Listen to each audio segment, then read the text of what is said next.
मैं हूं आबिद हुसैन शेख, आपका खैर मकदम है 4TV न्यूज कर्नाटक एक्सप्रेस में।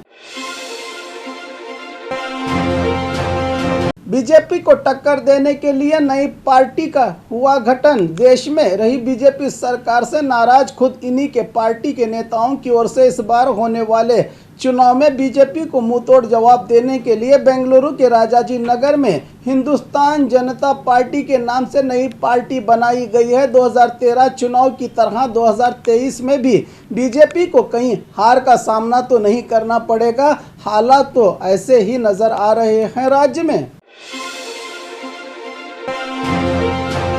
हर घर तिरंगा के लिए सरकार की ओर से दिया गया संदेश। आज़ादी के 75वें अमृत महोत्सव के चलते राज्य सरकार की ओर से एक वीडियो संदेश जारी करते हुए जिसमें पीएम मोदी के हाथों तिरंगा लहराता दिखाकर सीएम बसवराज बोम्मई ने जनता में संदेश दिया है कि इस बार 13 अगस्त से 15 अगस्त तक हर घर पर तिरंगा लहराना चाहिए, जो देशभक्ति का संकेत कहलाएगा, कहा राज्य के सीएम बसवराज बोम्मई ने इस वीडियो संदेश के जरिए।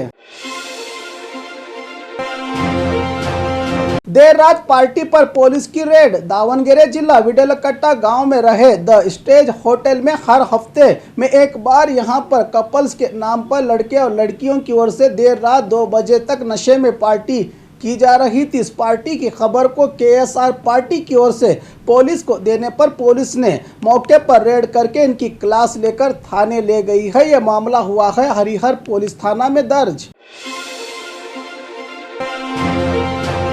हिंदू कार्यकर्ताओं को एसपी ने लगाई फटकार। कोलार में पिछले कुछ दिन पहले आरएसएस कार्यकर्ता को चाकू से हमला किया गया था। इस घटना पर कोलार एसपी दफ्तर के बाहर हिंदू संगठनों के कार्यकर्ताओं की ओर से हमलावरों को गिरफ्तार करने की मांग करते हुए लोग इकट्ठा हुए थे। कार से उतरे एसपी देवराज ने अपना कर्तव्य निभाते हुए प्रदर्शनकारियों को फटकार लगाते हुए वहां से भगा दिया। शायद हर सरकारी अधिकारी इसी तरह किसी में फर्क ना करके सही तरह से अपनी ड्यूटी करता तो आज देश के ये हालात ना होते।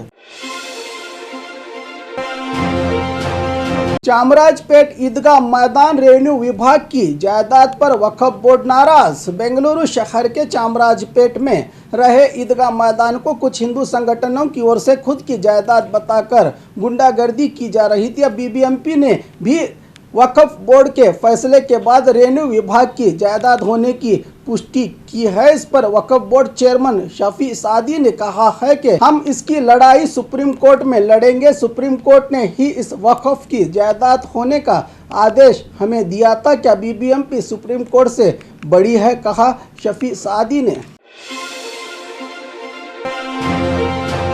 विश्वविद्यालय में स्टूडेंट्स ने की मारपीट। गुलबर्गा शहर में रहे केंद्रीय विद्यालय में कुछ स्टूडेंट्स हॉस्टल में खाने के समय एक दूसरे की पिटाई करते दिखे, जिनका वीडियो सोशल मीडिया पर खूब वायरल हो रहा है। पोषकों ने केंद्रीय विद्यालय पर भी विरोध जताया है कि बच्चों को सही तालीम के लिए यहां भेजा जाता है, पर यहां तो आवारा गुंडागर्दी हो रही है।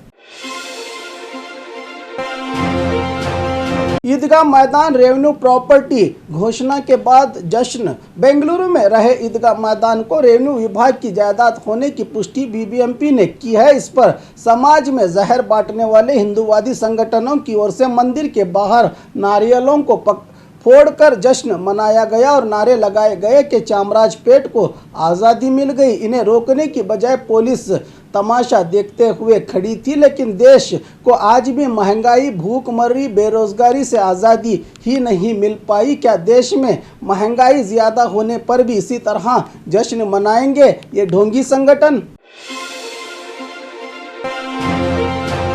देखते ही देखते पुल बह गया पानी में। रामनगर जिला चन्नापट्टन तालुका कोंदापुर से बनहल्ली को जोड़ने वाला पुल निर्माण हुए सिर्फ एक ही साल में भारी बारिश के चलते कनवा नदी के पानी के बहाव में बह गया है, जिससे कोंदापुर और बनहल्ली गांव को जोड़ने वाला एक ही रास्ता था जो अब बंद हो गया है। यहां के निवासियों के लिए पुल में दरारें पड़ने के बाद कई बार गांव वालों की ओर से अधिकारियों को बताया गया था, लेकिन इस पर कोई कदम नहीं उठाया गया, जिससे आज पुल पानी में पूरी तरह से बह गया।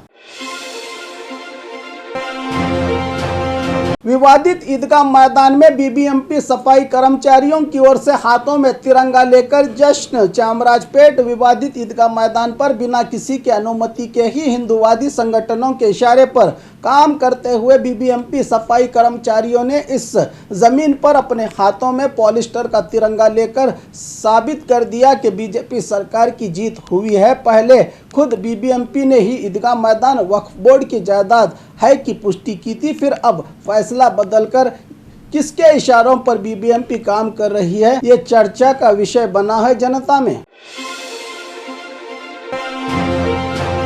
समंदर में डूबी मछुआरों की जहाज। मंगलुरु में इस बारिश के मौसम में मछुआरों का व्यापार पूरी तरह से ठप हो गया है। आज मछलियों का शिकार करने गई जहाज बारिश में समंदर की लहरों से टकराकर डूब गई, जिसमें रहे 10 से ज्यादा मछुआरे तैर कर दूसरी जहाज से आकर अपनी जान बचाई है। इस घटना में किसी के जान का कोई नुकसान नहीं हुआ।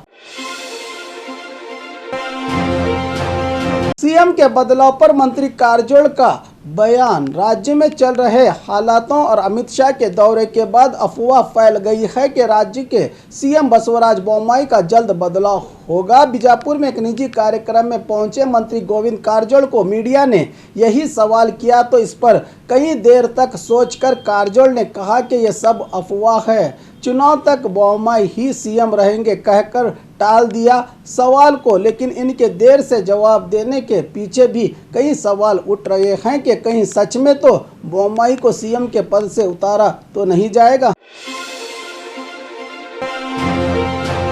घर के बाहर रंगोली डाल रही महिला से छीना गया मंगलसूत्र। हासन जिला होले नरसीपुर में रहे अक्की कुरुबर गली में आज सुबह सवेरे घर के आंगन में रंगोली बना रही अकेली महिला को देखकर हेलमेट पहनकर आए चोर ने मुंह बंद करके महिला के गले से मंगलसूत्र छीनकर ले गया। इसके बाद महिला ने कई बार चिल्लाया तो कोई फायदा नहीं हुआ, तब तक चोर वहां से भाग निकला था। इसका पूरा नज़ारा गली के सीसीटीवी फुटेज में हुआ है कैद। ये घटना होले नरसीपुर पुलिस थाना यहाते में घटी है। और खबरों के लिए देखते रहिए 4 टीवी न्यूज़ कर्नाटक एक्सप्रेस।